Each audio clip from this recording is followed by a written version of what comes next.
1913 में बना। अंग्रेजी हुकूमत का नहीं, बल्कि बागेश्वर की आत्मा का हिस्सा। ये पुल सिर्फ लोहे और तारों से नहीं बना था, इसमें पीढ़ियों की आवाजें थीं। इसी पर से बच्चों ने पहली बार स्कूल की राह पकड़ी। इसी पर से बुजुर्गों ने बागनाथ के दर्शन किए, और इसी ने मेलों, बाजारों और रिश्तों को जोड़े रखा। वक्त बदला, शहर बढ़ा, लेकिन पुल वही रहा, खामोशी से सब कुछ देखता हुआ। उसने आजादी देखी, बाढ़ें झेली, भीड़ सही, और फिर भी खड़ा रहा। आज उसे महज 6 लाख की कीमत में इतिहास बना दिया गया। कि जैसे हमने बहुत अपनी एक कीमती चीज़ खो दी है। हमारे लिए तो बहुत कीमती है, बचपन से देख रहे हैं, ऐतिहासिक है। अगर समय रहते अगर इसका ना रेनोवेशन किया जाता, इसमें सुधार किया जाता, इसे देखा जाता तो अच्छी बात है। नया बन रहा है, लोगों की सुविधा होनी चाहिए, लेकिन वो एंटीक है।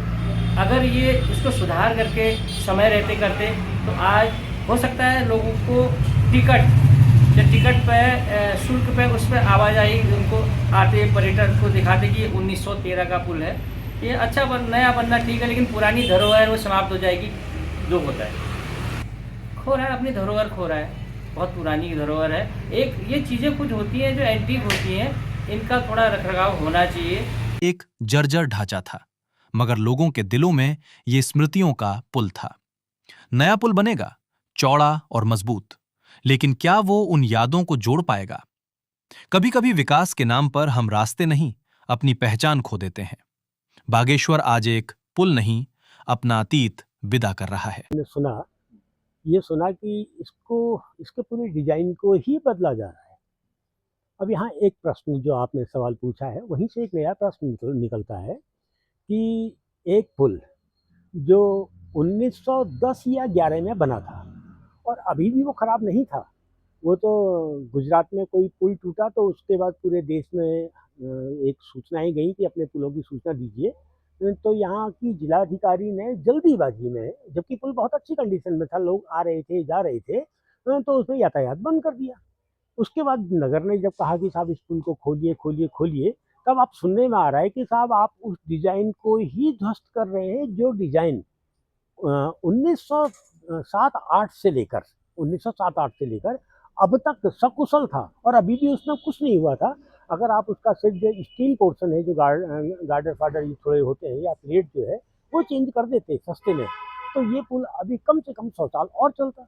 यानी आप एक ऐसे डिजाइन को खर्च कर रहे हैं, खत्म कर रहे हैं, जो डिजाइन आपकी 150 साल 200 साल की गारंटी देता है।